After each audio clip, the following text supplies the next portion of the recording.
క్రీస్తు సంఘములన్నయు మీకు వందనములు చెప్పుచున్నవి. Churches of Christ salute you.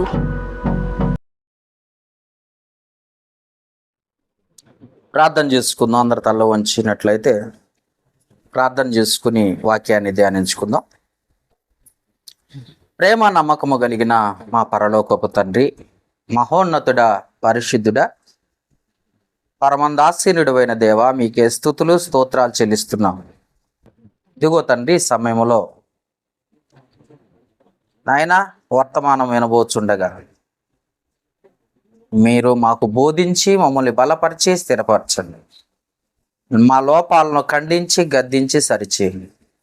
మీకు ఇష్టమైన పాత్రగా మమ్మల్ని సిద్ధపరచుకోండి తండ్రి. ఇప్పటి వరకు మా స్తుతులపై సింహాసనుడివై ఘనత పొందిన విధానమును బట్టి కృతజ్ఞతాస్తుతులు చెల్లిస్తున్నాం. ఈ సమయంలో నీ మాటలు మా అందరికీ నీ వినగలిగిన చెవిని, గ్రహించగలిగిన మంచి మనసును, అర్థం చేసుకునే జ్ఞానమును దయచే.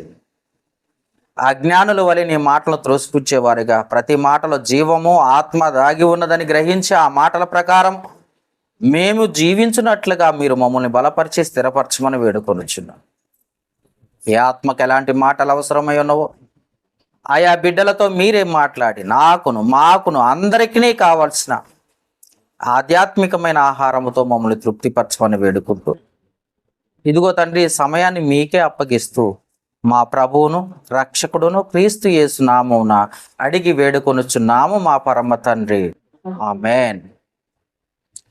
కూడి వచ్చిన దేవుని బిడ్డలైన మీ అందరికీ కూడా మన ప్రభువును లోకరక్షకుడు యేసు క్రీస్తు నామములో మీ అందరికీ హృదయపూర్వక వందనాలు తెలియజేస్తున్నాను. ఈ సమయాన్ని ఇచ్చిన దేవాది దేవునికి మొదటిగా కృతజ్ఞతాస్తుతులు చెల్లిస్తున్నాను. ఈరోజు ఒక మంచి అంశాన్ని మనం నేర్చుకోవటానికి ప్రయత్నం చేద్దాం. అంశం ఏంటంటే, దేవునిపై నీ విశ్వాసము ఎంత. అంశం ఏంటంటే, దేవునిపైన నీ విశ్వాసము ఎంత ఉంది, ఎంత అన్నది మనం ఈరోజు అంశంగా మనం మాట్లాడుకుందాం. దేవునిపైన నీ విశ్వాసం ఎంత అన్న విషయాన్ని ఈరోజు మనము జ్ఞాపకం చేసుకుందాం.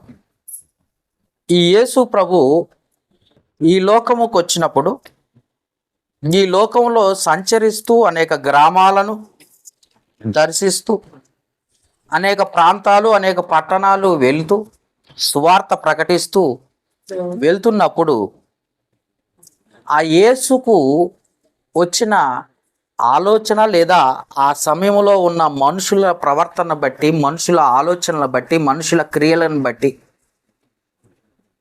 యేసు ప్రభు చెబుతున్న మాట ఏంటంటే, రెండవ రాకడలో ఆయనను మనుష్య కుమారుడు వచ్చినప్పుడు ఆయన భూమి మీద విశ్వాసమును కనుగొనునా అన్న మాటని మనం చూస్తున్నాం. అంటే ఇప్పుడున్న విశ్వాసం కాదేమో కానీ యేసు ప్రభు రెండో రాకడలో వచ్చినప్పటికల్లా మనుషుల విశ్వాసాలు ఏమైపోతాయంటే క్షీణించిపోతాయి, నశించిపోతాయి. ఇంకా విధంగా చెప్పాలంటే సరైన విశ్వాసము లేని క్రైస్తవ జనాంగం ఎక్కువైపోద్ది అని చెప్తున్నాడు దేవుడు.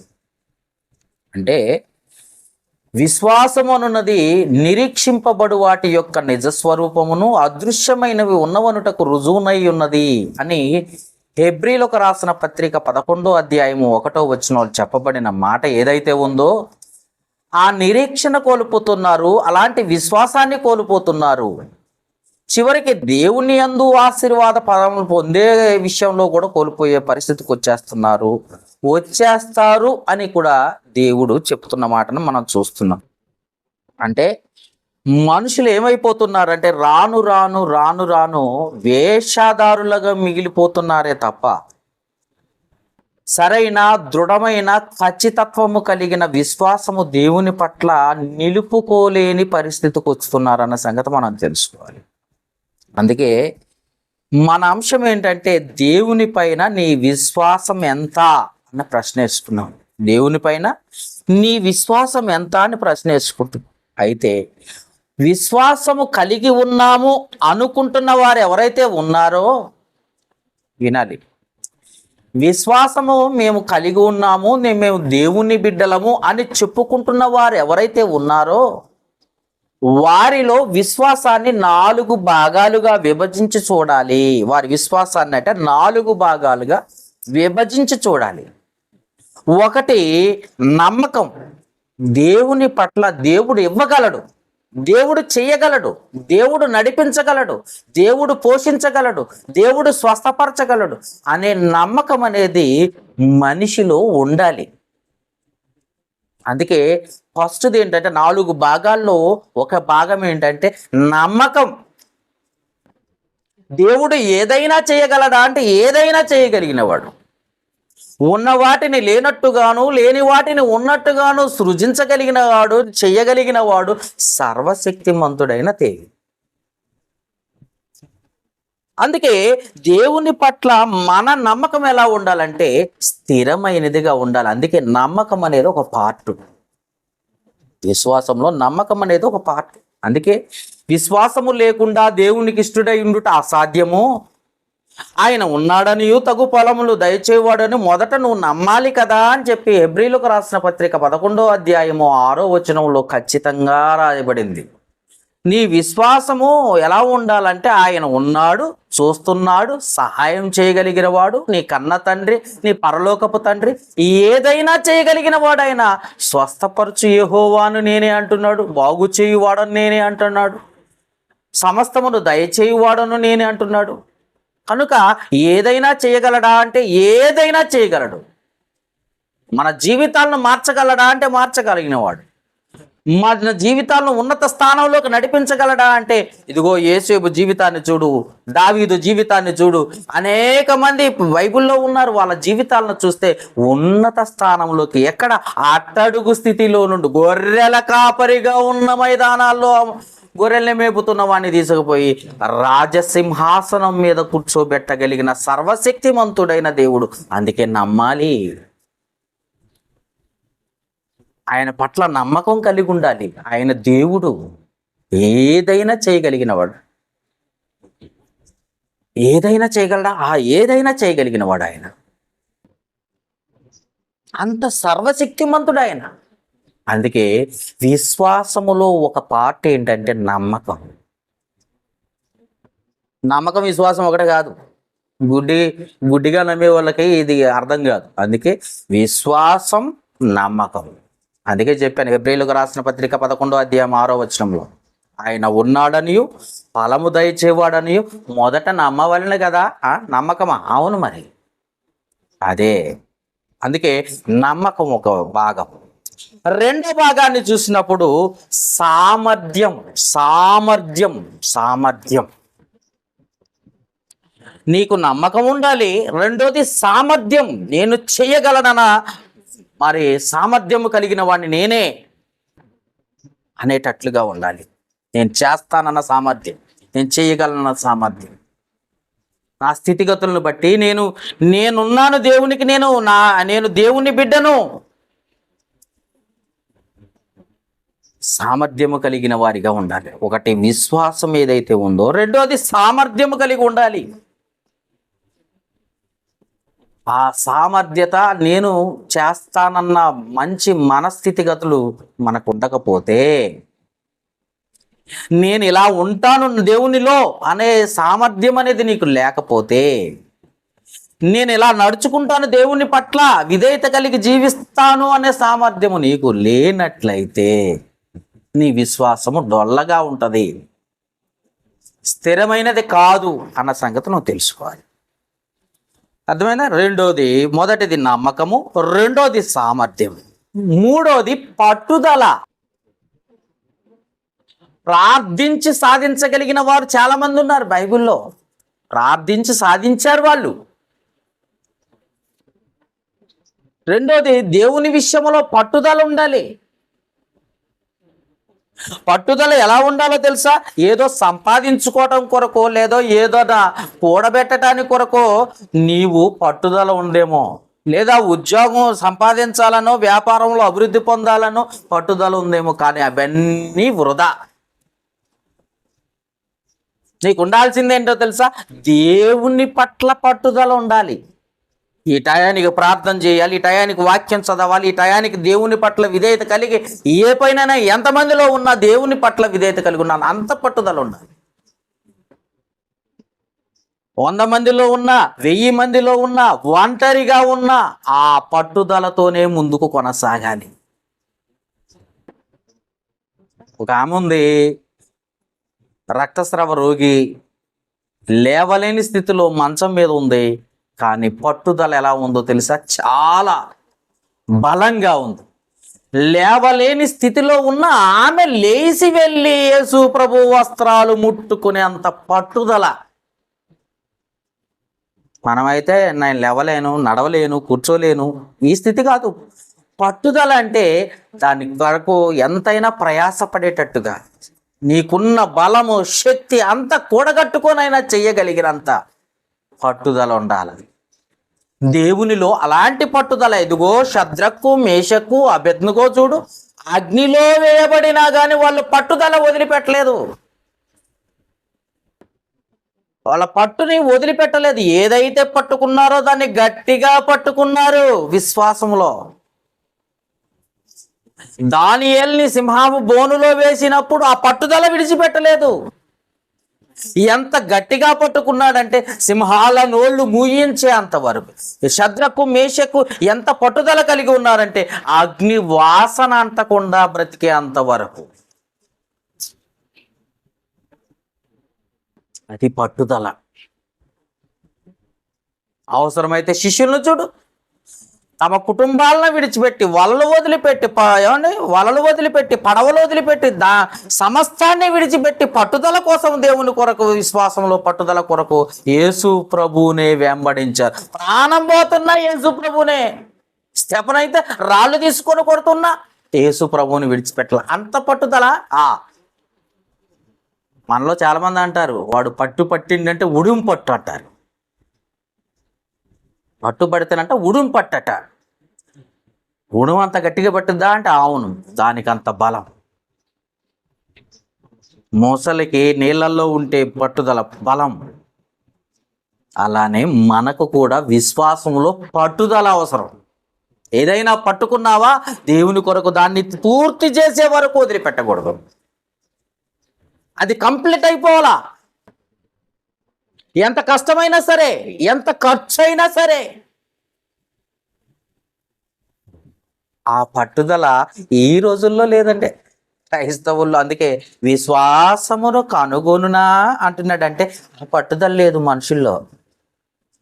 పట్టుదలే లేదు, సామర్థ్యం అంతకంటే లేదు. నేను చెయ్యగలనన్న సామర్థ్యం లేదు. నాకేం పని, మీరే చేసుకోండి. దేవుని పనమ్మా, దేవుని కొరకమ్మా. ఏం చేస్తున్నావు, ఎంత ఇస్తున్నావు అని అంటే నాకేం పని అండి అనకూడదు. నీకు ఇచ్చిన దేవుని కొరకు నువ్వేమి ఇయ్యగలవు? ఆయుష్ని ఇచ్చాడే, ఆరోగ్యాన్ని ఇచ్చాడే, సమస్తమును దయచేశాడే, గర్భఫలాన్ని ఇచ్చాడే. సమస్తమును ఇస్తున్న వాడిని నువ్వు గాలి పిలుస్తున్నావంటే ఆయన గాలి కదా, నువ్వు తింటున్నావంటే ఆయన ఆహారం కదా, నువ్వు నీళ్ళు తాగుతున్నావంటే ఆయనే కదా. ఎక్కడి నుండి వచ్చాయి? నువ్వు ఎవరి భూమి మీద ఉన్నావు? ఆయన భూమి కాదు ఇది. ఆయనకి ఇయడానికి సామర్థ్యము లేదు, ఆయనకు పనిలో ఉండడానికి పట్టుదల లేదు. ఇంకా 4వది చూసినట్లయితే ఆలోచన జ్ఞానం. ఆలోచన జ్ఞానం. ఆలోచించి ఏ పనైనా చెయ్యాలి. దేవునిలో ఉన్నాం కాబట్టి ఆలోచించాలి. ఏమైద్దిలే అని చేసావనుకో పాపంలో పడిపోతావు. రోమీయులకు రాసిన పత్రిక 3వ అధ్యాయం 23వ వచనంలో అందరూ పాపం చేసి దేవుడు అనుగ్రహించి మహిమను పొందలేకపోతున్నారు. కారణం ఏంటంటే ఆలోచన లేదు, వివేచన లేదు, విజ్ఞానం లేదు వాళ్ళకి. ఏది చేసినా దేవుని కొరకే అంటున్నారు అంతే. వాడు జనాన్ని కింద పడేసినా అది పడేసినట్టు బైబిల్లో ఎవరికి యేసు ప్రభు పడేలేదు, శిష్యులు పడేలేదు. కానీ ఈనాటి ప్రార్థనలో ఉన్న పాస్టర్లందరూ పడేసినా వాళ్ళు విశ్వాసంతో ఉన్నారు, ఆత్మ ఊగించి కింద పడేసిందని చెప్తున్నారు. ఏడందే బైబిల్. ఆలోచించాలి కదా, దేవుని వాక్యం ఏం చెప్తుంది, వీళ్ళు ఏం చేస్తున్నారు, ఈ పాస్టర్ ఏం చేస్తున్నాడు, ఈ విశ్వాసం ఏం చేస్తున్నాడు, ఈ విశ్వాసం కరెక్టేనా, వీళ్ళు ఉంటుంది ఇలా ఉండటం కరెక్టేనా, ఇలా చేయటం కరెక్టేనా, ఇలా మాట్లాడటం కరెక్టేనా? లేదు. ఆలోచన జ్ఞానం లేదు ఈ రోజుల్లో. ఆలోచన జ్ఞానం లేదనమాట. ఎలా ఆలోచించాలన్న పరిజ్ఞానం లేకుండా పోయింది మనుషులకి. ఏది చేసినా దేవుని కొరకే, దేవుని పేరెత్తి చూపిస్తున్నారు అంతే. మనం చేస్తున్న తప్ప, మంచ, చెడ, అది దేవునికి మహిమకరంగా ఉందా లేదా, నేనేం చేసినా నీకు కరెక్టేమో, అది తప్పని దేవుడు అంటున్నాడు కదా అని ఆలోచన లేదు.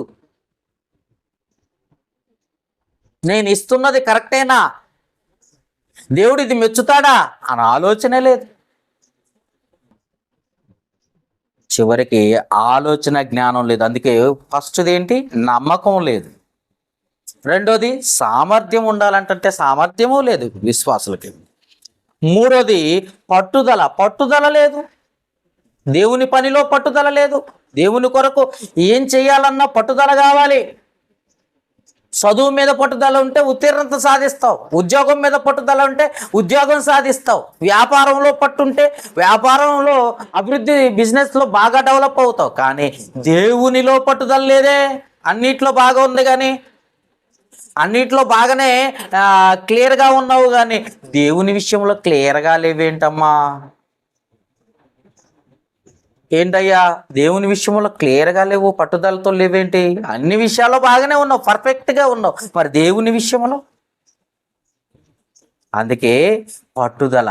ఇంకొకటి ఆలోచన జ్ఞానం. దేవుని నమ్ముకున్నాను, దేవుని కలిగి ఉన్నాను, దేవుని బిడ్డగా బ్రతుకుతున్నాను, నేను చేసేది కరెక్టా లేదా అన్న ఆలోచన పరిజ్ఞానం లేదు. అందుకే రోమీయులకు రాసిన పత్రిక 6వ అధ్యాయం 23వ వచనంలో కూడా ఏమంటున్నాడు తెలుసా? ఏలయనగా పాపం వలన వచ్చు జీతం మరణం, అయితే దేవుని కృపావరం మన ప్రభువైన యేసుక్రీస్తునందు నిత్య జీవము అని రాయబడి. నీ ఆలోచన పరిజ్ఞానం లేక పాపంలో పడిపోయి అందరూ పాపం చేసి దేవుడు అనుగ్రహించే మహిమను పొందలేక, దేవుడిచ్చే మహిమను పొందలేని స్థితిలోకి వచ్చేస్తున్నారు క్రైస్తవులు. కాబట్టి దాని వలన వచ్చు జీతం మరణం. జాగ్రత్త, ఆలోచించు. ఏం చెయ్యాలన్నా నీ సొత్తుగా ఆలోచించకు, నీ సొంతంగా ఆలోచించకు, దేవుడు చూస్తున్నాడన్న భయంతో ఆలోచించు. అది లేకపోతే ప్రాబ్లం. అందుకే దేవుని మాటలు కొన్ని చూద్దామా? ఇలాంటి ఆలోచన పరిజ్ఞానం, విశ్వాసం, సామర్థ్యం లేని వారు ఎలా ఉంటారో కొన్ని మాటలు చూద్దాం. సామెతల గ్రంథము, మీరు కొంచెం స్పీడ్గా ఉంటే రెఫరెన్సులు స్పీడ్గా చెప్పేస్తా. సామెతల గ్రంథము 16వ అధ్యాయము, సామెతల గ్రంథము 16వ అధ్యాయము తీసారా 25వ వచనం. ఈ నమ్మకము లేని వాళ్ళు, లేదా ఈ సామర్థ్యము లేని వాళ్ళు, లేదా పట్టుదల లేని వారు, లేదా ఆలోచన ప్రజ్ఞానము లేని వారు దేవుని బిడ్డలని, విశ్వాసులని చెప్పుకుంటూ బ్రతుకుతున్న ఈ క్రైస్తవుల్లో దేవుడు చెబుతున్న మాట, గద్దిస్తున్న మాట ఏంటో తెలుసా? ఒకని మార్గము వానికి యథార్థముగా కనబడును గనుక ఏమవుద్దట? ఎవరికైనా వాడి మార్గం నేనే కరెక్ట్ అనుకుంటాడు. ఎవరు చూసినా ఏమనుకుంటారు తెలుసా? నేను చెప్పింది కరెక్ట్, బైబిల్ ఎందుకు అనుకుంటాడు. బైబిలే కదా మనకు ఆధారం, ప్రాముఖ్యమైన గ్రంథము, ప్రముఖమైన గ్రంథము, ప్రాముఖ్యత కలిగిన గ్రంథము. బైబిల్ని ఆధారం చేసుకుని అక్కడ క్రైస్తవుడు ఏ పనైనా చెయ్యాలి. కానీ వాడు సొంత నిర్ణయం తీసుకొని వాడు అనుకుంటాడేట ఒకడు పోవు మార్గము వాని దృష్టికి యథార్థము కనపడును, అయినను తుదకు అది మరణమునకు చేరును. వాని నిర్ణయాలు, వాళ్ళు పట్టులేని విశ్వాసము, సామర్థ్యము లేని విశ్వాసము, నమ్మకం లేని విశ్వాసం ఏమైపోతుందో తెలుసా? చివరికి మరణానికి దారి తీసే విశ్వాసము నీది నాయన అంటున్నాడు దేవుడు. దేవుడు చెప్పటం లేదు, నీకు నీవే యథార్థవంతుడు అనుకుంటున్నావు, నీకు నీవే నేను విశ్వాసిని అనుకుంటున్నావు, నీకు నువ్వే గొప్పగా అనుకుంటున్నావు, గొప్పగా ఊహించుకుంటున్నావు దేవునిలా. కానీ దేవుడేమనుకుంటుందో కూడా ఆలోచించాలి కదా. బైబిల్ ఏం చెప్తుందో కూడా నువ్వు చేసేది కరెక్ట్ అని నువ్వు అనుకుంటే సరిపోతే దేవుడు అనుకోవాలి కదా. అందుకే ఒకని మార్గం సరైనదిగా అనుకుంటున్నాడు కానీ ఇది దేవునికి ఇష్టమా కాదా అని ఆలోచించు. రెండోది చూద్దాం. ఇర్మియా గ్రంథము 10వ అధ్యాయం 23వ వచనం. ఇర్మియా గ్రంథము 10వ అధ్యాయం 23వ వచనం. యెహోవా తమ మార్గమును ఏర్పరచుకున్నట నరుల వశములో లేదనియు, మనుషులు తమ ప్రవర్తన యందు సన్మార్గమున ప్రవర్తించుట వారి వశములో లేదనియు నేను ఎరుగుదును అన్నాడు దేవుడు. ఏమన్నాడు తెలుసా? ఏమన్నాడు? తన మార్గమును ఏర్పాటు చేసుకోవటం నరుల వశంలో లేదట. అది పాయింట్. సన్మార్గములో నడవటం వాళ్ళ వశంలో లేదు. ఎందుకంటే వాక్యము నడిపించాలి. నిన్ను నడిపించేది వాక్యం, నిన్ను బలపరిచేది వాక్యం, నిన్ను బ్రతికించేది వాక్యం, దేవుని వాక్యం, నిన్ను పోషించేది వాక్యం. అలాంటి దేవుని వాక్యాన్ని విడిచిపెట్టి, ఆధారమైన దేవుని వాక్యాన్ని విడిచిపెట్టి నేను సన్మార్గములోనే నడుచుకుంటున్నాను అనుకుంటున్నావేమో, జాగ్రత్త. అది కరెక్టేనా? నా దేవునికి అది ఇష్టంగా ఉందా లేదా? నా దేవుని చిత్తమేనా నేను చేసేది? నేను ఇచ్చేది కూడా దేవుని ఇష్టమేనా? నేను నడుచుకునేది దేవుని మార్గంలోనేనా అని ప్రతిదినము పరిశీలించుకోవాలి. లేదు నేనే కరెక్ట్ అనుకుంటున్నావేమో. ఇర్మియా గ్రంథము 10వ అధ్యాయం 23వ వచనంలో ఏమంటున్నాడు? యెహోవా తన మార్గమును ఏర్పరచుకున్నట నరుల వశములో లేదనియో ఏమంట నేను ఎరుగుదును. మనుషుల వశములో లేనిదేంటో తెలుసా? సన్మార్గములో, మంచి మార్గంలో నడుచుట మనుషుల వశం లేదట. మనుషుల చేత కాదట. మంచి మార్గములో నడవటం అంటే మనుషులకి ఇష్టం లేదట. అది ఒక విధంగా చెప్పాలంటే మనుషులు తమ ప్రవర్తన యందు సన్మార్గమున ప్రవర్తించుట వారి వశములో లేదు అనియు నేను ఎరుగుదును అంటున్నాడు. అర్థం ఏంటో తెలుసా? మనుషుల ప్రవర్తన ఏదైతే ఉందో దేవుని మార్గంలో, ఒక మంచి మార్గములో తమ జీవితాన్ని చక్కదిద్దుకోవాలి, నడిపించుకోవాలన్న ఆలోచన, పరిజ్ఞానము, లేదా వారికి ఆ పట్టుదల, లేదా వారి నమ్మకము, లేదా వారి సామర్థ్యము వాళ్ళ వశంలో లేదట. దేవుడు నడిపించాలి ఎవరైనా. మనిషి స్వార్థపూరితంగా నడిపిస్తాడేమో, కానీ దేవుడు ఏ స్వార్థము లేనివాడిగా నిన్ను నడిపిస్తాడు. అది గుర్తుపెట్టుకోవాలి. ఇంకా చూద్దామా? సామెతల గ్రంథము 19వ అధ్యాయం 10వ వచనంలో 16వ వచనంలో, సామెతల గ్రంథము 19వ అధ్యాయం 16వ వచనంలో, ఆజ్ఞను గైకొనువాడు తన్ను కాపాడుకొనువాడు, తన ప్రవర్తన విషయమై అజాగ్రత్తగా ఉండువాడు చచ్చును. ఉంది, అలాగా ఉంది, అలాగనే ఉంది. తనపై తనకు నమ్మకం ఏంటంట నమ్మకం ఉండాలి. నేను నడుచుకుంటాను దేవుని పట్ల, విధేయత కలిగి ఉండాలి. అర్థమైందా? ఆజ్ఞను గైకొనువాడు తన్ను కాపాడుకుంటాడట. దేవుని మాట ప్రకారము నడుచుకున్నవాడు తన్ను కాపాడుకుంటాడు. దేవుని మాటలేంటో ఏం చెబుతున్నాయో ఆ ప్రకారం నడుచుకున్నవాడే కాపాడుకుంటాడు. రెండో విషయం ఏంటో తెలుసా? తన ప్రవర్తన విషయమై అజాగ్రత్తగా ఉండువాడు చచ్చును. జాగ్రత్త లేనివాడు ఏం చేస్తాడే? చచ్చిపోతాడట. జాగ్రత్త లేదు, విశ్వాసం లేదు, పట్టుదల లేదు, సామర్థ్యం లేదు, ఆలోచించే జ్ఞానం లేదు. పైగా క్రైస్తవుడు ఏం చేస్తాను? ఎంత ఏంది నీ పైన నువ్వు దేవుని పట్ల ఉన్న విశ్వాసం ఎంత? ఏంటా విశ్వాసం? కాబట్టి గుర్తుపెట్టుకో. ఇంకా చదువుదాం. ప్రసంగి గ్రంథము 10వ అధ్యాయం 8వ వచనం. 10వ అధ్యాయం 8వ వచనం. ప్రసంగి గ్రంథం 10వ అధ్యాయం 8వ వచనం. గొయ్యి త్రవ్వువాడు దానిలో పడును, కంచకట్టువాడు పాము కరుచును. ఇదేంటి అంటే దురాశకు లోనై తన గొయ్యి తానే తవ్వుకుంటాడట మనిషి. కంచకట్టువాడిని పాము కరవటం ఏంటంటే వాడు తవ్వుకున్న గోతులు వాడే పడతాడు. ఇక కింద వచనాలు చదువుకుంటే అది కూడా రాసి ఉంటుంది. గొయ్యి తవ్వువాడు దాంట్లో పడును, ఎవడు తవ్వుకున్న గోతులు వాడు పడతాడు. అది సంగతి. నీ విశ్వాసం స్థిరంగా ఉండాలని నువ్వు కోరుకోవటంలో తప్పు లేదు, కానీ ఇలాంటివన్నీ కూడా ఉండాలి. పట్టుదల ఉండాలి, సామర్థ్యం ఉండాలి, నమ్మకం ఉండాలి, ఆలోచించే జ్ఞానం ఉండాలి. నువ్వు చేసేది కరెక్టా లేదా అన్నది నువ్వు పరీక్షించుకోవాలి. ఇదంతా వదిలేసి నేను చర్చికి వెళ్తున్నా కాబట్టి దేవుడు ఏం చేసినా తప్పు లేదు అనుకుంటున్నావా? అందుకే గుర్తుపెట్టుకో. సామెతల గ్రంథము 26వ అధ్యాయం 27వ వచనం చూడండి ఒకసారి. సామెతల గ్రంథం 26వ అధ్యాయం 27వ వచనం. గుంట తవ్వు వాడే దానిలో పడును, రాతిని పొర్లించు వాడి మీదకి అది తిరిగి వచ్చును. ఎవడు దవ్వుతాడో వాడే పడిపోతాడు, ఎవడు గొయ్యి తీసుకుంటే వాడు పడిపోతాడు, ఎవడు పాపం చేస్తే వాడికే ఆ శిక్ష, ఎవడు తవ్వితే వాడే దాంట్లో పడతాడు. కాబట్టి జ్ఞాపకం చేసుకోండి, ఏం చేస్తున్నామో ఆలోచన పరిజ్ఞానం కావాలా, ఆలోచించి చెయ్యాలా. అది కరెక్టా కాదా అని క్రైస్తవుడిగా నువ్వు ఒకసారి కాదు 10 సార్లు ఆలోచించుకొని చెయ్యాలి. చేస్తున్నది దేవునికి ఇష్టమో లేదో కూడా ఆలోచించాలా, అది వాక్యానుసారంగా ఉందా లేదా అని కూడా ఆలోచించాలి. లేదు నా ఇష్టం అన్నామంటే కుదరదు. అర్థమైందా? అందుకే ఇంకా ఉంటే దేవుడు ఎలాంటి దేవుని పట్ల విధేయత కలిగి సామర్థ్యం కలిగిన వారిని ఏమంటున్నాడు చూడండి, ఎంత మంచి మాట చెప్తున్నాడో చూద్దాం ఒకసారి. మత్తయి సువార్త 11వ అధ్యాయం. ఇలాంటి సామర్థ్యము, ఇలాంటి పట్టుదల, ఇలాంటి విశ్వాసము, నమ్మకం కలిగిన వారు, ఆలోచన పరిజ్ఞానము కలిగిన వారిని దేవుడు అంటాడు 11వ అధ్యాయం 28వ వచనంలో, ప్రయాసపడి భారం మోసుకొని పోవచ్చున్న సమస్త జనులారా నా యొద్దకు రండి, నేను మీకు విశ్రాంతిని కలగజేస్తానన్నాడు.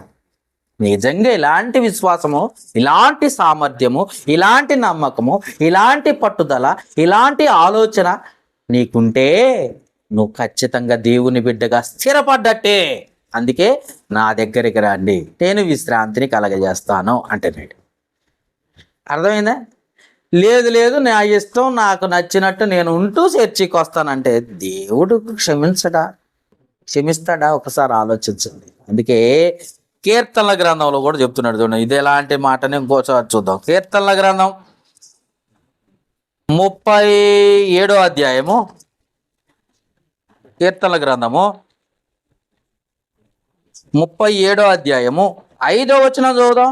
5వ వచనం, కీర్తనల గ్రంథం 37వ అధ్యాయం 5వ వచనంలో, నీ మార్గమును యెహోవాకు అప్పగింపుము, నీ మార్గమును యెహోవాకు అప్పగింపుము, నీవు ఆయనను నమ్ముకొనుము.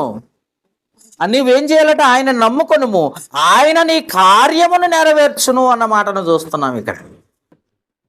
నీ మార్గము అంటే నీ ఆలోచనలన్నిటినీ యెహోవాకు, మార్గం అంటే దారి కాదు, మార్గం అని రాసింది కాబట్టి ఇది తార్ రోడ్డు, డాంబర్ రోడ్డు, సిమెంట్ రోడ్డు అనకండి. మార్గం అంటే నీ ఆలోచనలు,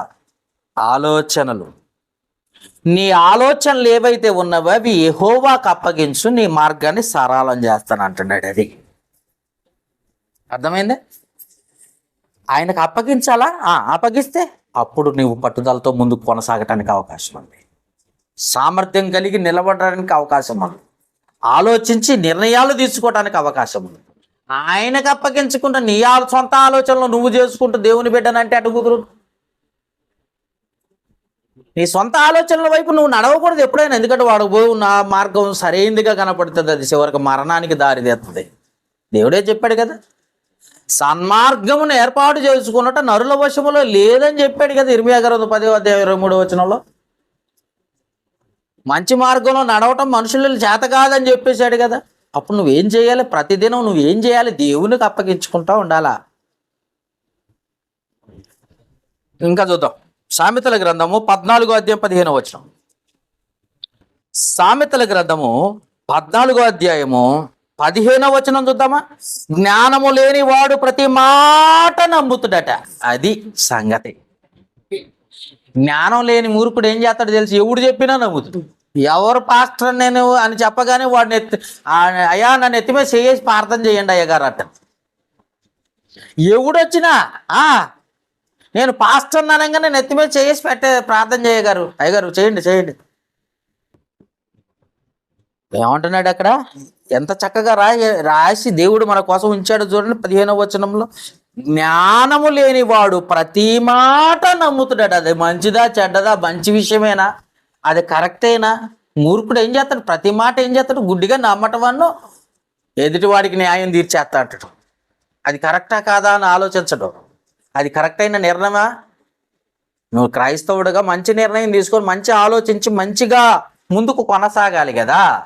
అది వదిలిపెట్టేసి ఒక పక్షానే మాట్లాడి ఒక పక్షములోనే ఉండి మరొక పక్షంలో ఉన్నవాడికి అన్యాయం చేస్తానంటే అది తప్పు. ఏది నీతి, ఏది విశ్వాసము, ఏది నిజాయితీ, ఏది యథార్థత, ఏది నమ్మకము, ఏది పట్టుదల, ఏది కరెక్ట్గా ఉందనేది అంతా నువ్వు ఆలోచించాలి. అందుకే ఏమంటున్నాడు, మళ్ళొకసారి చదువుదాం మాట. జ్ఞానం లేని వాడు ప్రతి మాట నమ్మును, వివేకైన వాడు తన నడతలను బాగుగా కనిపెట్టును. నడతలనంటే నడక కాదు, వాడు ఎలా ప్రవర్తిస్తున్నాడో ఆ ప్రవర్తన అంతా కనిపెట్టుకొని చూసి నిర్ణయం తీసుకుంటాడట. అర్థమైందా? అందుకే మనము ఏది పడితే అది, ఎలా పడితే అలా ఆలోచించడానికి కూడా లేదు. ఇంకా చూద్దాం కీర్తనల గ్రంథం 37వ అధ్యాయం. కీర్తనల గ్రంథం 37వ అధ్యాయం 23వ వచనం. కీర్తనల గ్రంథం 37వ అధ్యాయం 23వ వచనం. ఒకని నడత యెహోవా చేతనే స్థిరపరచబడును, వాని ప్రవర్తన చూసి ఆయన ఆనందించును. నీ నడత, నీ ఆలోచనలు, నీ ప్రవర్తన అంతా దేవుని చేత స్థిరపరచబడాలి తప్ప మనుషుల్ని సంతోషపెట్టేటట్టుగా ఉండకూడదు నీ ఆలోచన, నీ ప్రవర్తన. అర్థమైంది? దేవుడు నిన్ను స్థిరపరచాలి, దేవుని వైపు నువ్వు ఉండాలి.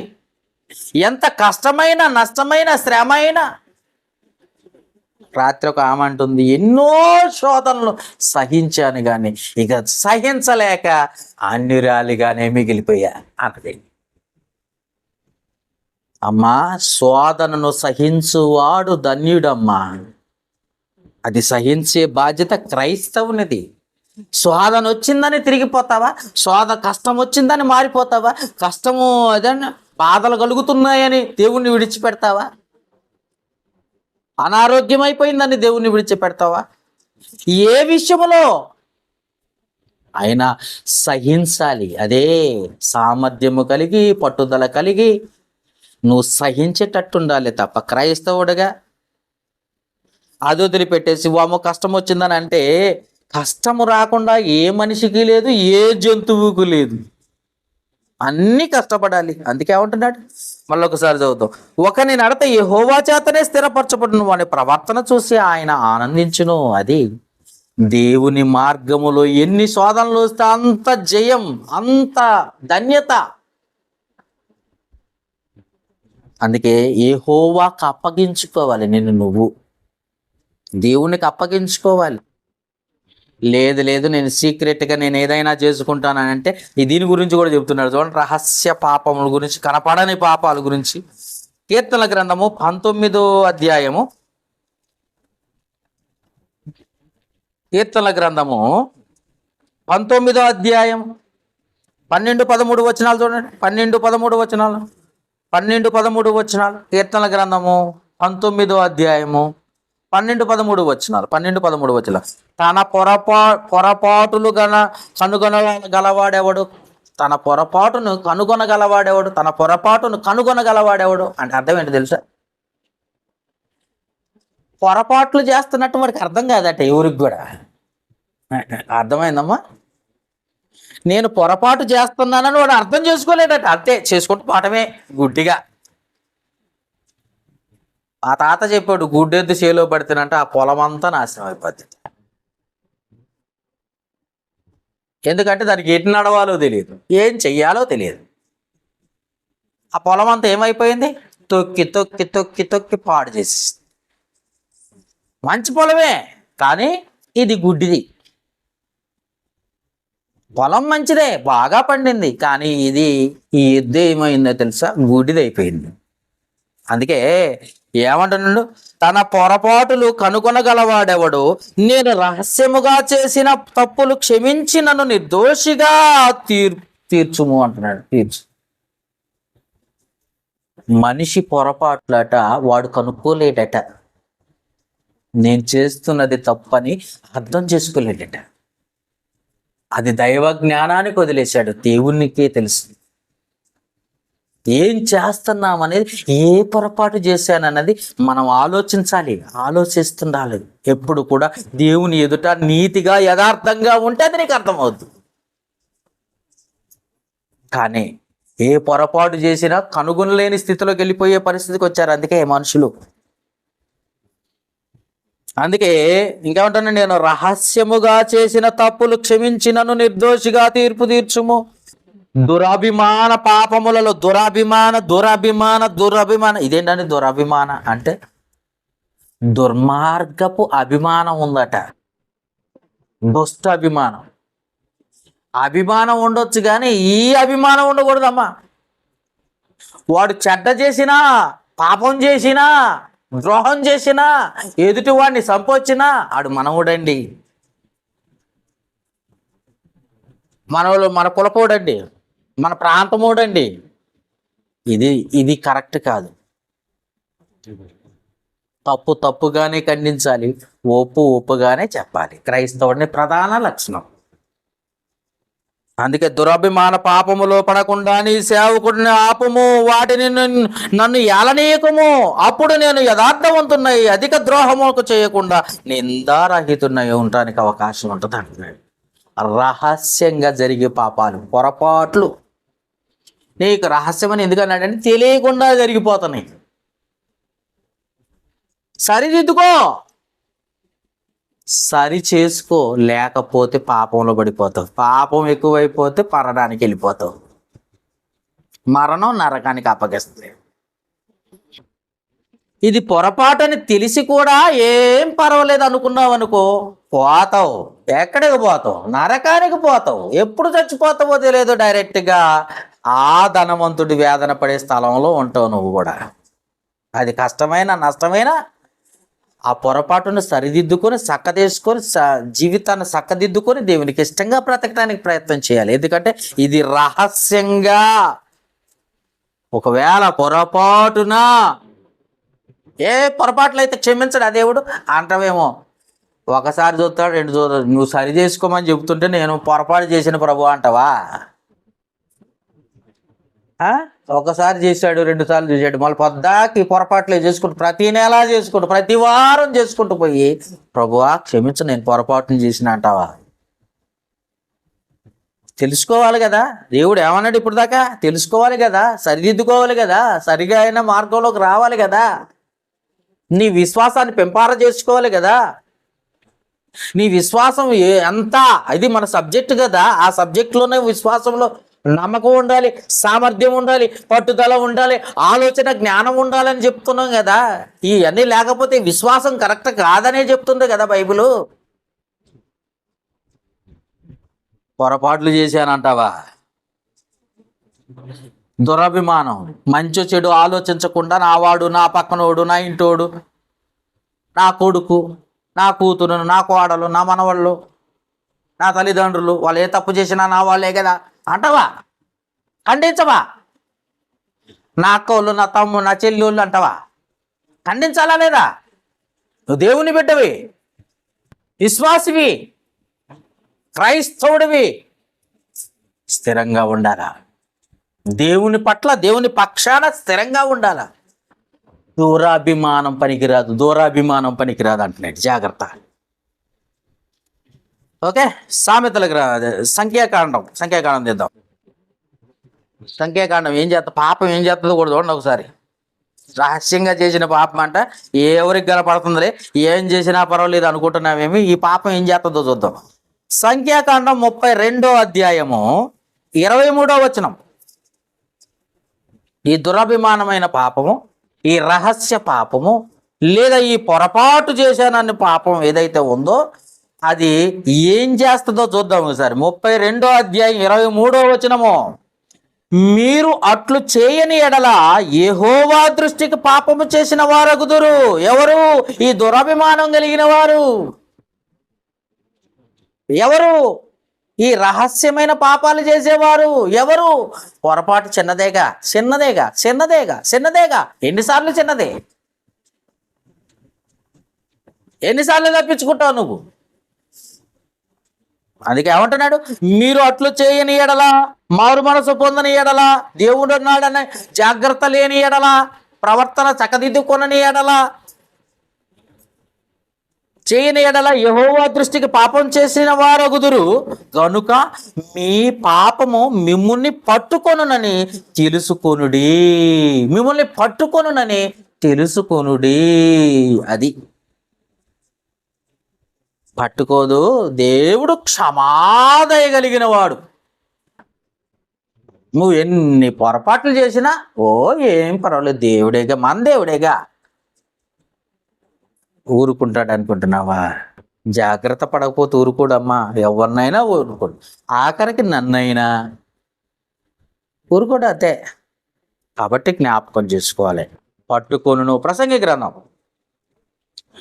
11వ అధ్యాయం 9వ వచనం. ప్రసంగి గ్రంథము 11వ అధ్యాయం 9వ వచనం చూడండి ఒకసారి. యవ్వన కాలంలో పొరపాటు చేసిన అంటావేమో, మళ్ళీ అది కూడా గుడుగు. యవ్వనుడాన్ని యవ్వనమందు సంతోషపడము, హ్యాపీగా ఉండు, హ్యాపీగా ఉండు. నీ యవ్వన కాలమందు నీ హృదయం సంతుష్టిగా ఉండనిమ్ము, హ్యాపీగా తిరుగుతూ ఉండు, సంతుష్టిగా తిరుగుతున్నా ఉండు. నీ కోరిక చొప్పున, నీ దృష్టి నీ యొక్క ఇష్టము చొప్పున ప్రవర్తించము. నీకు నచ్చినట్టు చేసేసేయి, నీ కంటికి నచ్చింది చేసేసేయి. అయితే వీటన్నిటిని బట్టి దేవుడు నిన్ను తీర్పులోనికి తెచ్చునని జ్ఞాపకం చేసుకు. ఇదేందమ్మా? ఏదైనా చేసేయి, ఏదైనా చెయ్యి, కానీ తీర్పులోని కొత్తవన్న సంగతి గుర్తుపెట్టుకో. ముందేం చెప్పాడు? చెయ్యి చెయ్యి చెయ్యి చెయ్యి చెయ్యి అన్నాడు. తర్వాత అన్నాడు, నువ్వు చేసిన అన్నిటికీ తీర్పులోని కొత్త జాగ్రత్త అన్నాడు. అర్థమైందా? నువ్వు చేసేవాడివే, అయితే జాగ్రత్త పడు. తీర్పులు ఉంది. తీర్పు అనే భయం లేకపోతే చచ్చిపోతావు నువ్వు. తీర్పులోనికి వస్తావనే సంగతి గుర్తుపెట్టుకో. చిన్న చిన్న పొరపాట్లు, పెద్ద పెద్ద పొరపాట్లు, ఆలోచన లేని నిర్ణయాలు, ఏం చేస్తున్నావో, ఎలా ఉన్నావో, ఏ స్థితిలో ఉన్నావో, దేవుని పైన నీ విశ్వాసం ఎంతో పరీక్షించుకో.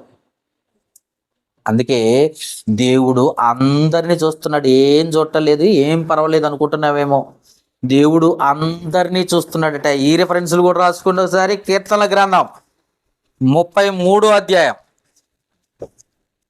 కీర్తనల గ్రంథం 33వ అధ్యాయం 13-14 వచనాలు. యెహోవా ఆకాశము నుండి కనిపెట్టుచున్నాడు, ఆయన నరులందరినీ దృష్టించి చూస్తున్నాడు. తానున్న నివాస స్థలములో నుండి భూలోక నివాసులందరి వైపు ఆయన చూస్తున్నాడు. ఆయన వారి అందరి హృదయములను ఏకరీతిగా నిర్మించి ఉన్నాడు. వారి క్రియలను విచారించువాడు, వారిని దర్శించి ఉన్నాడు. చూస్తున్నాడు, దర్శిస్తున్నాడు, అన్ని చేస్తున్నాడంటే మనం తప్పించుకోవడానికి లేకుండా కనిపెట్టుకొని చూస్తున్నాడు. జాగ్రత్త. అందరిని చూస్తున్నాడు, అందరిని చూస్తాడు. నిన్ను చూస్తుండే, చూస్తుండే, నన్ను చూస్తుండే, నన్ను చూస్తాడు. పొద్దున్న నుండి సాయంత్రం వరకు పడుకునే వరకు ఏం ఆలోచిస్తున్నావో చూస్తున్నాడు, ఏం చేస్తున్నావో చూస్తున్నాడు, ఏం మాట్లాడుతున్నావో చూస్తున్నాడు. అర్థమైందా? ఎక్కడ కూర్చుంటున్నావు, ఏం మాట్లాడుతున్నావు, ఎవరితో మాట్లాడుతున్నావు, అన్నీ చూస్తున్నాడు. A to Z.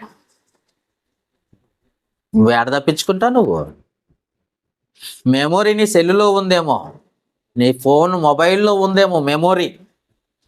ఆయన ఇదిగో ఈ ప్రకృతిలో పెట్టాడు పెద్ద మెమొరీ కార్డు. రికార్డింగ్ అయిపోద్ది. ఆకాశమా ఆలకించుము, భూమి చెవియగుము. రికార్డింగ్ పెట్టాడు ఇక్కడ, మెమొరీ పెట్టాడు, రికార్డింగ్ పెట్టాడు, ఆన్ చేసి పెట్టాడు. ఎక్కడ తప్పించుకుంటావు నువ్వు?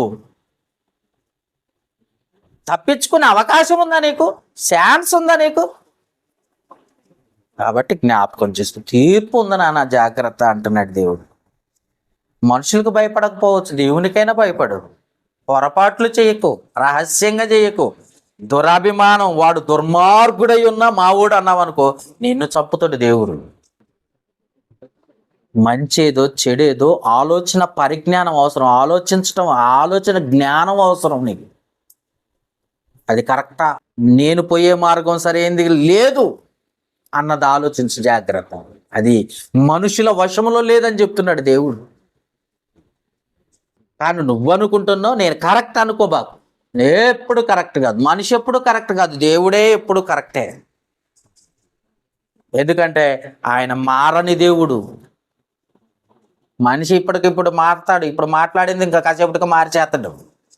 మాట మార్చే వాళ్ళు చాలా మంది ఉన్నారు. దొంగలు ఎక్కువైపోయారు ఈ మధ్యకాలంలో. మాట మార్చే సేవకులు ఎక్కువైపోయారు, మాట మార్చే విశ్వాసులు ఎక్కువైపోయారు. కాబట్టి జ్ఞాపకం చేసుకో, దేవుడు చూస్తున్నాడు, దేవుడు చూస్తున్నాడు. సామెతల గ్రంథము 24వ అధ్యాయం 16వ వచనం చూద్దాం ఒకసారి. సామెతల గ్రంథము 24వ అధ్యాయము 16వ వచనం. నీతిమంతుడు 7 మార్లు పడినను తిరిగి లేచును, ఆపత్కాలమందు భక్తిహీనులు కూలుదురు. తెలుసుకొని లేచిన వాడు తెలుసుకోవాలా, దేవుని పట్ల తెలుసుకోవాలి, నేను చేసేది కరెక్టా కాదా, నేను కరెక్ట్గా ఉన్నానా లేదా అని తెలుసుకున్నవాడు 7 మార్లను తిరిగి లేస్తాడట. కానీ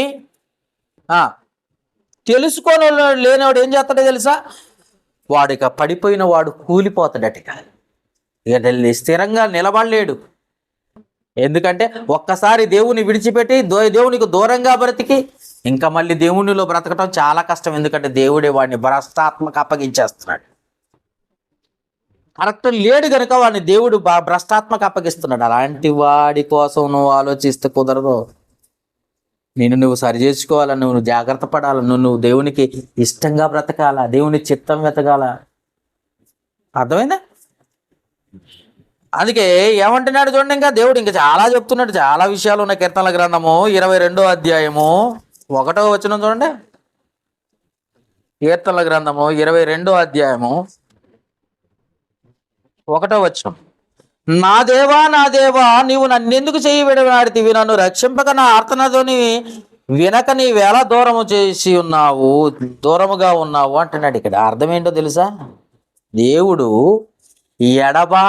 నిన్ను ఎన్నడును విడువను ఎడబాయనని చెప్తున్న దేవుడు చెప్పాడు. ఇశ్రాయేలు దేవుడు కునుకడు నిద్రపోడు అని చెప్పాడు.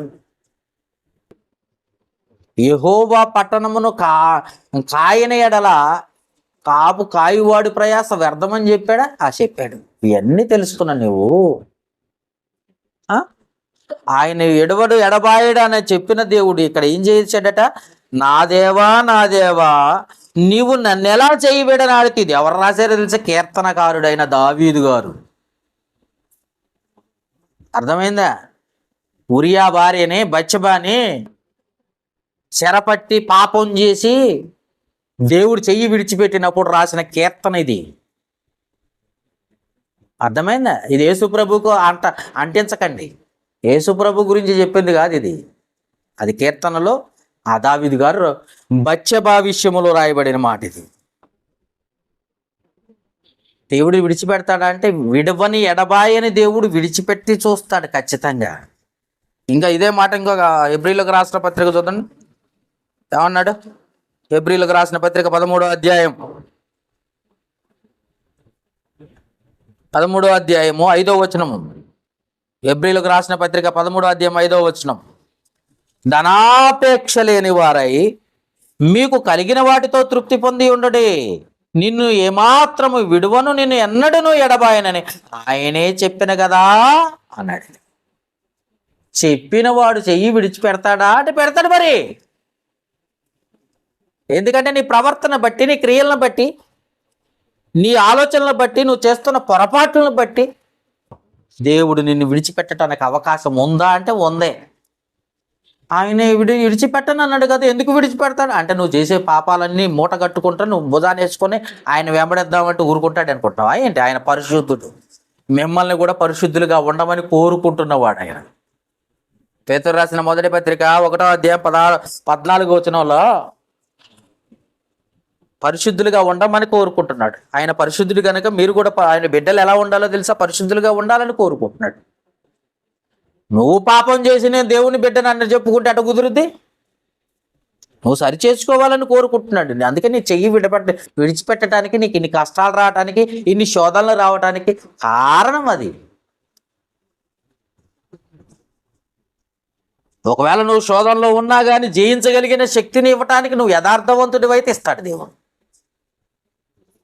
నువ్వు నీతిమంతుడివైతే ఇస్తాడు దేవుడు. లేకపోతే భక్తిహీనులు కూలిపోతారు. నువ్వు ఎంత ప్రయాసపడినా భక్తిహీనులట కూలిపోతారు అని చెప్తున్నాడు. ఆదరించే దేవుడు చూడండి, ఇంకా చెప్తున్న కీర్తనల గ్రంథము 40వ అధ్యాయం 2వ వచనం. కీర్తనల గ్రంథము 40వ అధ్యాయము 2వ వచనం చూద్దాం ఒకసారి. ఆదరించే దేవుడు ఏం చెప్తున్నాడు చూద్దాం ఒకసారి. 40వ అధ్యాయము 2వ వచనం. నాశనకరమైన గుంటలో నుండి, జిగటగల దొంగ ఊబిలో నుండి ఆయన నన్ను పైకెత్తును, నా పాదములు బండ మీద నిలిపి నా అడుగులు స్థిరపరచును అన్నమాట. చూస్తుంది. ఆదరిస్తే అలా ఉంటాయి ఆయన హస్తాలు.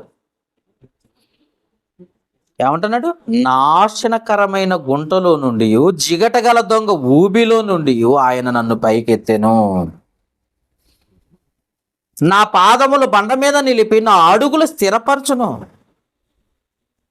అదిగో, ఎందుకంటే ఆదరించేవాడు ఎలా చేస్తాడో, ఎలా నడిపిస్తాడో చెప్తున్నాడు దేవుడు. ఎందుకంటే నువ్వు యథార్థంగా ఉంటే నడిపించడానికి అవకాశం ఉంటుంది.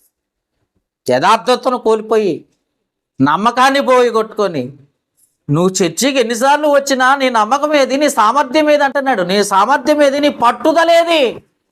ఎన్నిసార్లు ప్రార్థన చేస్తున్నావు రోజుకి? నీ పట్టుదల ఏది? ఏమైపోయింది? నీ ఆలోచన ఏది? దేవుడి గురించి ఏం ఆలోచించావు? ఇంటికాడికి వెళ్ళిపోగానే నువ్వు దేవుని గురించి ఏం ఆలోచిస్తున్నావు?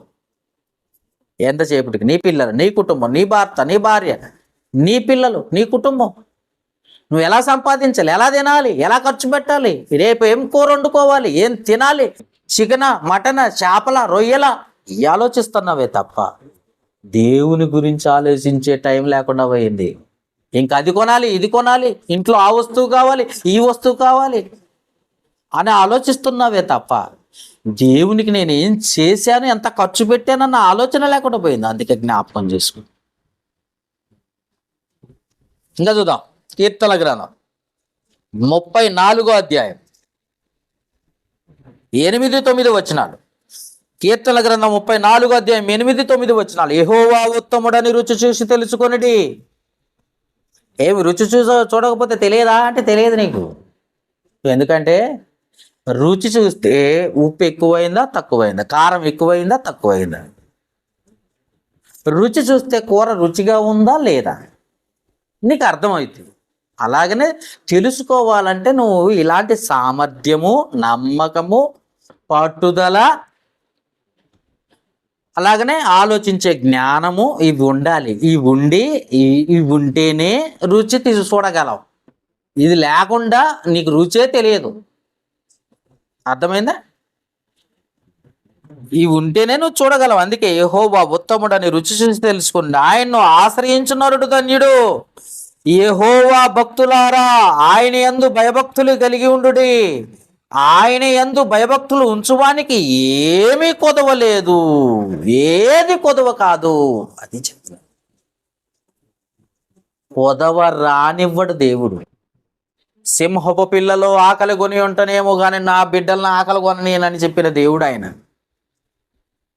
సింహపు అడవిలో ఉన్న సింహాలకి ఆకలి అయితే అవి ఆకలి కొని ఉంటాయేమో కానీ నా పిల్లలకి ఆహారం లేకుండా నేను ఎప్పుడు చెయ్యను అంటున్నాడు దేవుడు. అది దేవుడిచ్చిన మాట. ఎంత స్పష్టంగా చెప్తున్నాడో తెలుసా? ఖచ్చితంగా మనం దేవునిలో ఉంటే ఇలాంటివి జరుగుతాయి. దేవునిలో ఉండటం అంటే చర్చికొచ్చి కాసేపు కూర్చొని వెళ్ళిపోవడం కాదు. ఫస్ట్ నమ్మకం. ఎంత నమ్మకం ఉండాలో కూడా చెప్పాను నేను. తర్వాత సామర్థ్యం. నువ్వెంత కష్టపడాలో దేవుని కొరకు అది చేస్తేనే అది సామర్థ్యం. పట్టుదల. నువ్వు ఎలాంటి పట్టుదల? దేవుని కోసం ఏదైనా చేయడానికి సిద్ధంగా ఉండాలా, అది పట్టుదల. ఆలోచన జ్ఞానం. ఆలోచించి నిర్ణయాలు తీసుకోవాలా క్రైస్తవుడుగా. ఇవి ఉండి దేవునిలో నడుస్తుంటే అప్పుడు దేవుడు నిన్ను ఆశీర్వదించడానికి అవకాశం ఉంటుంది. ఇంకా చూద్దాం సంఖ్యాకాండం 23వ అధ్యాయము 19వ వచనం. సంఖ్యాకాండము 23వ అధ్యాయము 19వ వచనం. దేవుడు అబద్ధమాడుటకు ఆయన మానవుడు కాదు, పశ్చాత్తాపడుటకు ఆయన నరపుత్రుడు కాదు. ఆయన చెప్పి చేయకుండునా, ఆయన మాట ఇచ్చి స్థాపింపకుండునా అన్నాడు. ఏమండి? అబద్ధం ఆడడానికి ఆయన మనిషి కాదు, మానవుడు కాదట. ఫస్ట్ గుర్తుపెట్టుకు. దేవుడు అంటే ఏమనుకుంటున్నాం? మనిషిలా ఆలోచించకూడదు ఎప్పుడు. అబద్ధం ఆడటానికి మనిషి అబద్ధాలు ఆడతాడు, దేవుడు కాదు. రెండోది పశ్చాత్తాపడుటకు ఆయన నరపుత్రుడు కాదు. అర్థమైందా? నువ్వు ఎన్ని తప్పులు చేసినా పోనీలే అంటానికి నరపుత్రుడు కాదు. ఆయన ఏమి చెప్పాడో అది చేయకుండా ఆగుతాడా? రెండోది ఆయన మాట ఇచ్చిన తర్వాత అది చేయకుండా ఆగడు, స్థాపించును అన్న మాటను చూస్తున్నాడు. ఎంత కరెక్ట్గా ఉన్నాడండి దేవుడు. మన దేవుడు ఎంత స్పష్టంగా ఎంత కరెక్ట్గా ఉన్నాడండి. మనం ఎలాంటి వారిగా ఉన్నాం ఒకసారి ఆలోచించండి. మన విశ్వాసం ఎలా ఉందో ఒకసారి ఇంకా చూద్దాం. సంఖ్యాకాండం 16వ అధ్యాయం 5వ వచనం చూడండి. సంఖ్యాకాండము 16వ అధ్యాయం 5వ వచనం. సంఖ్యాకాండము 16వ అధ్యాయం 5వ వచనం. తనవాడెవడో పరిశుద్ధుడెవడో రేపు యెహోవా తెలియజేసి వానిని తన సన్నిధికి రానిచ్చును. బా, ఏం మాట రాశాడండి. దేవుడు గొప్పవాడు అండి, చాలా గొప్పవాడు. ఈ మాట చదివితే ఇంకా బాగా అర్థమవుద్ది. తనవాడెవడో పరిశుద్ధుడెవడో రేపు యెహోవా తెలియజేసి వానిని తన సన్నిధికి రానిచ్చును. ఆయన తాను ఏర్పరచుకొనిన వానిని తన యొద్దకు చేర్చుకొనును అన్న మాటను చూస్తుంది. తనవాడెవడో, పాపం చేసిన వాడెవడో దేవునికి తెలియదా? తనవాడెవడో, పక్కనవాడెవడో, పాపం చేస్తున్న వాడెవడో, పాపంలో పడిపోయిన వాడెవడో, పొరపాటే అనుకున్న వాడెవడో, రహస్యంగా పాపాలు చేసేవాడెవడో దేవుడు చూడటం లేదా? తెలియట్లేదా దేవుడికి? మనం ఏం చేయాలి? మన ప్రవర్తన చక్కదిద్దుకోవాలి. నా పట్టుదల దేవునిలో, నా సామర్థ్యము దేవునిలో, నా నమ్మకము దేవునిలో, నా ఆలోచన దేవునిలో, నా విశ్వాసము దేవుని పైన ఎంత ఉందో రోజు రోజు రోజు రోజు పరీక్షించుకోవాల్సింది పోయి పిచ్చివారిలా ప్రవర్తించి దేవుడు కూడా క్షమిస్తాడు అనుకుంటే పొరపాటు. అందుకే తనవాడెవడో పక్కనోడెవడో కూడా చూస్తున్నాడట, రానిస్తాడట. ఆయన సన్నిధికి రానియటానికి కూడా ఆయనే పర్మిషన్. చూసారా? అందుకే జ్ఞాపకం చేసుకోండి, మనము చాలా జాగ్రత్తగా ఉండాలి ఈ విషయాల్లో. సామెతల గ్రంథం 9వ అధ్యాయం, సామెతల గ్రంథం 9వ అధ్యాయం 11వ వచనం. నా వలన దీర్ఘాయువు కలుగును, నీవు జీవించు సంవత్సరములు అధికములాగును. దేవుని వలనే మనకు దీర్ఘాయుష్, మనుషుల వల్ల కాదు. నీవు జీవించే సంవత్సరాలు అధికంగా ఉండాలంటే, ఆరోగ్యంగా ఉండాలంటే అది కేవలము దేవుని వలనే. అందుకే దేవుని వలన మనం బలం పొందుకుంటున్నాం. బలం ఎక్కడి నుండి వచ్చిందంటే మనకే దేవుడిచ్చేది కదా. దేవుడు ఇవ్వకపోతే ఏం చేయాలా? చచ్చిపోతాం. మన బలం లేకపోతే ఏమైపోతే చచ్చిపోతాం. మన బతికిచ్చే దేవుడు. అందుకే దేవుడి నుండి బలం వస్తుందంట, ఆయుష్ వస్తుందంట. జీవించే సంవత్సరములు అధికము కావాలంటే ఆయనేనంట కారణం.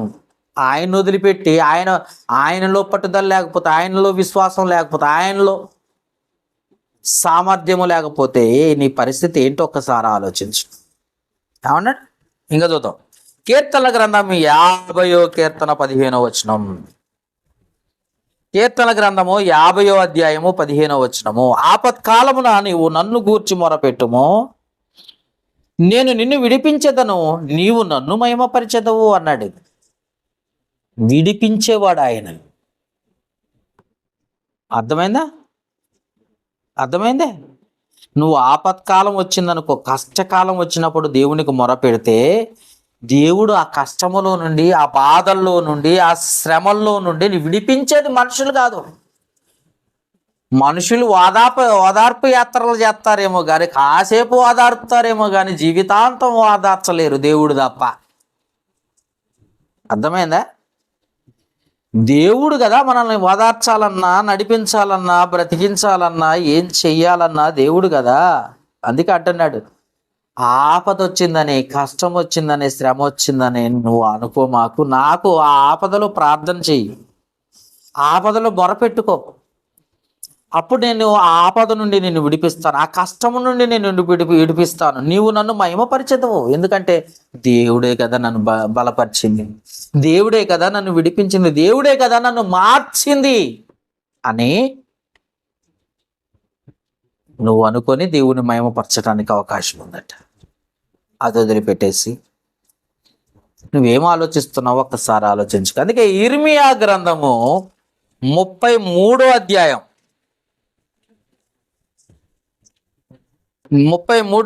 3వ వచనం. నాకు మొరపెట్టుము, నేను నీకు ఉత్తరం ఇచ్చేదను, నీవు గ్రహింపలేని గొప్ప సంగతులు, గూఢమైన సంగతులు నీకు తెలియజేస్తాను, నీకు నేర్పిస్తాను, నీకు తెలియజేస్తాను.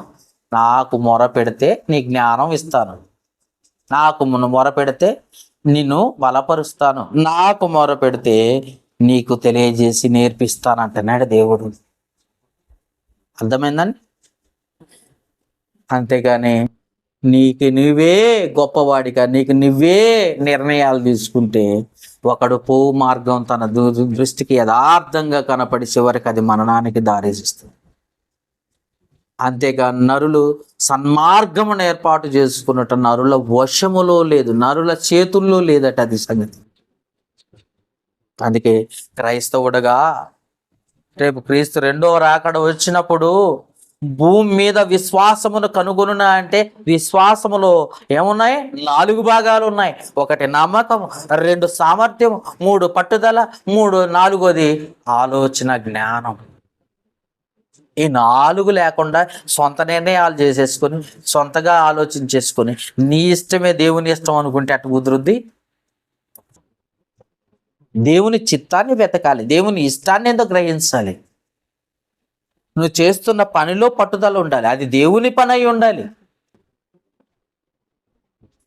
ఇచ్చే విషయంలో సామర్థ్యంగా ఉండాలి. నేను ఎంత ఇచ్చినా దేవుడికి నచ్చిద్దిలే అనుకుంటే పొరపాటు. నువ్వు ఎంత చేసినా దేవుడిదే. నీకేడుందే? నువ్వేమన్నా తెచ్చావా, పెట్టావా? ఒక్కసారి మంచం ఎక్కితే తెచ్చుకోగలవా? ఒక్క జీతం తెచ్చుకోగలవా పోనీ? కాబట్టి గుర్తుపెట్టుకోండి, సమస్తమును దయచేవాడు దేవుడు. అలాంటి దేవుని పట్ల, దేవునిపై నీ విశ్వాసం ఎంత? ఎలా ఉంది నీ విశ్వాసం? అందుకే జ్ఞాపకం చేసుకున్నాను, నమ్మకమైన దేవునికి నమ్మకమైన సాక్షిగా నిలబడటానికి ప్రయత్నం చేయాలి తప్ప మనకు నచ్చింది మనం చేసుకుంటూ పోకూడదు. ఒకవేళ నమ్మకం కలిగిన వాడిగా ఉన్నావు అనుకో, చేసే విషయంలో సామర్థ్యం ఉండాలి, మనకు నచ్చింది చేసుకుంటూ పోకూడదు. ఒకవేళ నీలో సామర్థ్యం ఉంటే దాంట్లో పట్టుదల ఉండాలి. పట్టుదల అనేది ఏదైనా చెయ్యాలి, ఏదైనా సాధించాలి దేవుని కోసం అనే పట్టుదల లోకం పట్ల కాదు, దేవుని పట్ల ఉండాలి. అలాగనే ఆలోచన జ్ఞానం కూడా చాలా అవసరం. కాబట్టి జ్ఞాపకం చేసుకుని దేవుని పట్ల విధేయులై ఉండండి. దేవుని పైన నీ విశ్వాసం ఎంత అని ప్రతిదినము పరీక్షించుకొని జాగ్రత్త పట్టడానికి ప్రయత్నం చేయండి. ప్రార్థన చేసుకుందాం. జీవము గల తండ్రి, కృప కలిగిన మా నాయన, మహోన్నతుడా, పరిశుద్ధుడా, పరమందాసీనుడు అయిన దేవా, మీకే స్తుతులు స్తోత్రాలు నాయన. ఈ సమయంలో నాయన నీ మాటలుగా నీ బిడ్డలకు తెలియజేశారు. నీ మాటలే ప్రతిదీ వాక్యము ద్వారా అది రూఢిగా ఉన్నదా లేదా పరిశోధించాం మేము తండ్రి. నీ మాటలే కనుక అజ్ఞానుల వలె నీ మాటలను త్రోసిపుచ్చుగా ప్రతి మాట నీ మాటగా చేర్చుకొని ఆ వాక్యానుసారంగా వారు ఫలించినట్లుగా సహాయం చేయి. వారి గృహాలకు వెళ్ళి మరొకసారి నెమరు వేసుకునే జ్ఞానమును, వివేచన అనుగ్రహించి, అలాగని నా తండ్రి ఇటు మాటలు ఆయన ఎవరైతే వింటున్నారో, వినబోతున్నారో, చూస్తున్నారో అటు వారందరినీ నీ కృపలో జ్ఞాపకం చేసుకోమని, వారి హృదయాల్లో ఈ వాక్యము 30దంతులుగా, 60దంతులుగా, 100అంతులుగా ఫలించినట్లుగా సహాయం చేయమని ఆశీర్వదించి వారిని బలపరిచి స్థిరపరచమని వేడుకుంటూ ఈ మానవులు మా ప్రభువును రక్షకుడైన క్రీస్తు యేసు నామమున అడిగి వేడుకొనుచున్నాము మా పరమ తండ్రి. ఆమేన్.